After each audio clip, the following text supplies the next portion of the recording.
नमस्कार दोस्तों, आपका फिर से स्वागत है हमारी इस नई वीडियो में। दोस्तों, आज एक बड़ी प्रसन्नता की बात है। आज हम शुरू करेंगे अध्याय 4। अध्याय 3 तक हमारे संपूर्ण हो चुके थे। डे बाय डे हम श्लोकों का उच्चारण कर रहे हैं, अध्याय संपूर्ण हो रहे हैं। अंदर से बड़ी प्रसन्नता होती है। आप तक, दुनिया तक, सब लोगों तक अच्छी बातें पहुंच रही हैं। भगवत गीता का प्रचार हो रहा है, हमारे धर्म का प्रचार हो रहा है, तो बड़ी खुशी की बात है। और मुझे तो डे बाय डे एक ठहराव सा मिलता जा रहा है अंदर ही अंदर। गुस्सा आता है बहुत, कई बार गुस्सा इतना भी आ जाता है कि श्लोकों का मैं उच्चारण करने में असहज हो जाता हूँ। नहीं, पता नहीं, जल्दबाजी में बोल देता हूँ कि होता है, पता नहीं, एक नेगेटिविटी आती है। जैसे मैंने बोला था कि राक्षस भी है, शैतान भी है, वो कई बार हावी होने की कोशिश करते हैं, परंतु नहीं रुकना है, आगे बढ़ते रहना है। और सबसे मेन बात, आपको प्रेशर नहीं लेना, बर्डन नहीं लेना।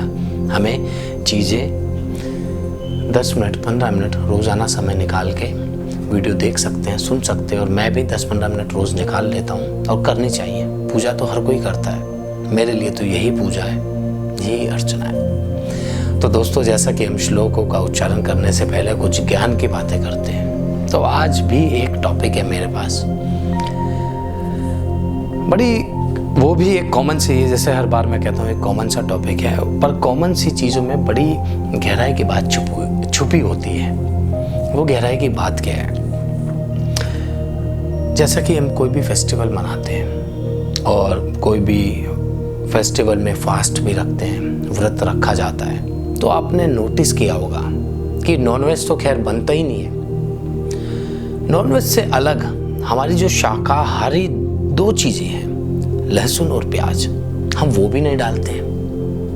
उसके पीछे तो कोई कारण होगा कि शाकाहारी होने के बावजूद भी हम लहसुन और प्याज व्रत के खाने में, या फिर भगवान का जो प्रसाद होता है, जैसे हम सब्जी पूरी भी बनाते हैं और भी पकवान बनते हैं त्योहार के दिन, उसमें लहसुन प्याज और मसाले नहीं डालते। वो सिंपल खाना होता है, बड़ा सादा खाना होता है। ऐसा क्यों है? नॉनवेज तो सभी को पता होगा, नॉनवेज तो भगवान को हम अर्पण कर ही नहीं सकते, परंतु प्याज और लहसुन तो शाकाहार है, फिर भी क्यों नहीं एक्सेप्ट करते भगवान? इसके पीछे एक जो हमारी पुराणों में, ग्रंथों में बात कही गई है, वो ये है कि भोजन 3 प्रकार के होते हैं, सात्विक, राजसिक और तामसिक। जो ये भगवान एक्सेप्ट करते हैं वो सात्विक भोजन होता है। सात्विक भोजन खाने से ना, जैसे बिल्कुल सादा खाना, जिसमें मसाले ना हो, जिसमें प्याज लहसुन ना हो, और बड़े ही सिंपल सा खाना होता है, उबला हुआ खाना जिसको मानते हैं, एक तरीके से बहुत सिंपल तरीके से बनाया हुआ खाना, भगवान वो एक्सेप्ट करते हैं। क्योंकि सिंपल खाना एक सादगी का प्रतीक है।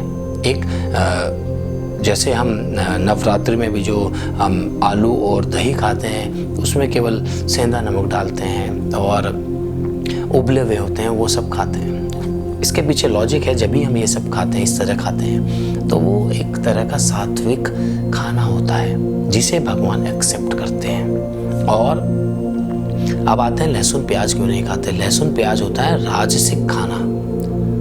लहसुन प्याज खाने से क्या होता है कि शरीर में थोड़ा सा एक गुस्से की प्रवृत्ति होती है, क्योंकि गर्म होती है वो चीज़ें, गर्म चीज़ें होती हैं। तो वैज्ञानिक तौर पर अच्छी चीज़ है, खाना चाहिए। लहसुन प्याज खाते हैं लोग, परंतु भगवान क्यों नहीं एक्सेप्ट करते? क्योंकि लहसुन प्याज खाने से थोड़ी सी शरीर में गर्मी उत्पन्न होती है, गुस्सा आता है, और एक मनुष्य का जो मेंटल लेवल होता है थोड़ा सा हाई रहता है, थोड़ा सा एक उत्तेजित टाइप रहता है। और जब आदमी का मन उत्तेजित होगा तो वो पूजा विधि को उतने अच्छे तरीके से नहीं कर पाएगा, जो कि हमारे पुराणों में लिखा हुआ है। मैं वही बता रहा हूँ, अपने मन से कुछ नहीं कह रहा। तो जब मनुष्य का मन ऐसा रहेगा तो वो मनुष्य पूजा विधि को अच्छे से अर्पण नहीं कर पाएगा, और इसीलिए भगवान लहसुन और प्याज एक्सेप्ट नहीं करते, हम अर्पण नहीं करते उनको। केवल सात्विक खाना भगवान एक्सेप्ट करते हैं। अब आती है तीसरा खाना, कौन सा है? तामसिक। तामसिक है जो नॉनवेज खाते हैं, मांसाहारी लोग होते हैं। अब ऐसा नहीं है कि मुझे बहुत लोग बोलेंगे कि बहुत लोग खाते हैं मांस मच्छी और ये सब होता है। भैया वो खाते होंगे, मुझे उस बारे में कोई ज्ञान नहीं है। मैं केवल वो बता रहा हूँ जो पुराणों में ये खाने के बारे में लिखा गया है, कौन सा भोजन भगवान एक्सेप्ट करते हैं। तो जब तामसिक होगा इंसान, तामसिक खाना खाएगा, तो उसकी बुद्धि तो बहुत ही ज़्यादा हाई लेवल की गुस्से वाली होगी। और नॉनवेज भगवान तो किसी का जीव को क्यों एक्सेप्ट करेंगे? ये तो बड़ी कॉमन सेंस वाली बात है तामसिक भोजन के बारे में। तो बस एक यही छोटी सी ज्ञान की बात आपको बतानी थी। कहीं कुछ गलती हो या कुछ इसमें सुधार करना है, आप कमेंट सेक्शन में बता सकते हैं, वो चीज़ भी मैं ऐड कर दूंगा इसमें बाद में। तो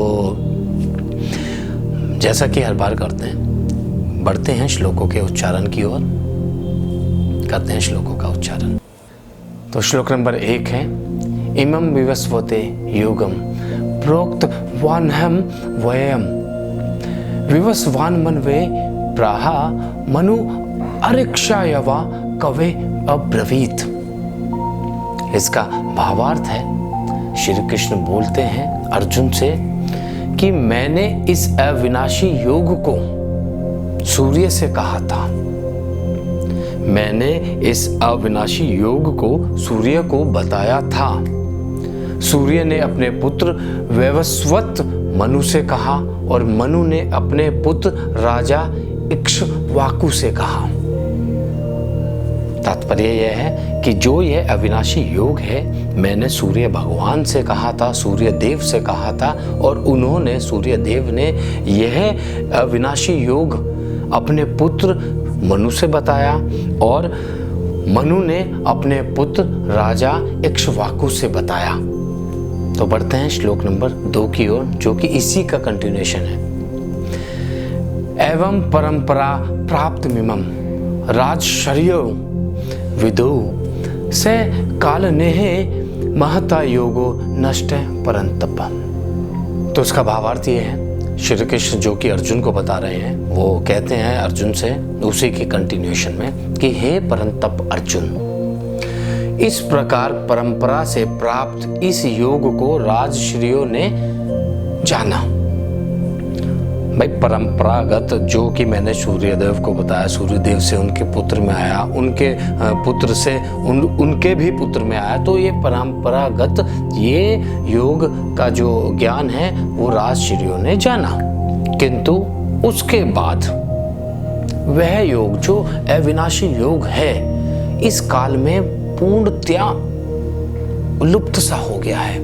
इस लोक में वह जो अविनाशी योग है ना, खत्म सा हो गया, कहीं दिखता नहीं है, लुप्त प्राय हो गया है।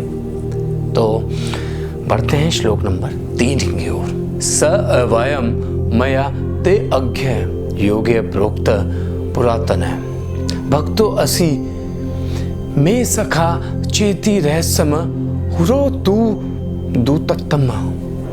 इसका भावार्थ ये है कि श्री कृष्ण अर्जुन से कह रहे हैं कि तू मेरा भक्त और प्रिय सखा है, तू मेरा भक्त भी है और तू मेरा दोस्त भी है। इसलिए वही पुरातन योग, वही जो कई सदियों से, पुरातन समय से चल रहा है, वह अविनाशी योग आज मैं तुझको बता रहा हूँ, क्योंकि वह बड़ा ही उत्तम रहस्य है, बहुत ही टॉप सीक्रेट चीज है वो, अर्थात गुप्त रखने वाली चीज है, वह मैं आज तुझको बता रहा हूँ। बहुत ही गुप्त चीज है, बहुत ही गुप्त रहस्य है, तो उस विषय में मैं तुझे बता रहा हूँ। परंतु ये जो अविनाशी योग का रहस्य है वो गुप्त रखने के योग्य है। तो बढ़ते हैं श्लोक नंबर 4 की ओर। अब इसके बाद अर्जुन कृष्ण जी से पूछते हैं, बोलते हैं अर्जुन,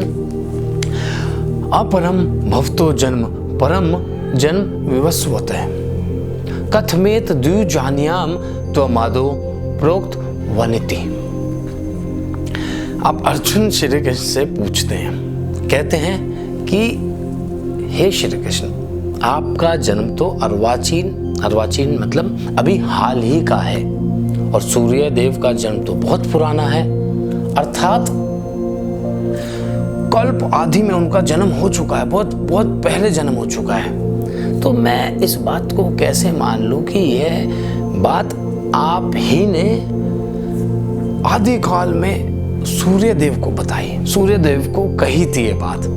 अब देख रहे हैं आप, अर्जुन भी संशय कर रहा है, अर्जुन भी श्री कृष्ण से क्वेश्चन पुटअप कर रहा है कि मैं कैसे मान लूं कि ये बात आप ही ने आदि काल में सूर्य देव को बताई थी, जबकि आपका जन्म तो हाल ही का है। अब इसी के कंटिन्यूशन में श्री कृष्ण क्या जवाब देते हैं, क्या आंसर देते हैं।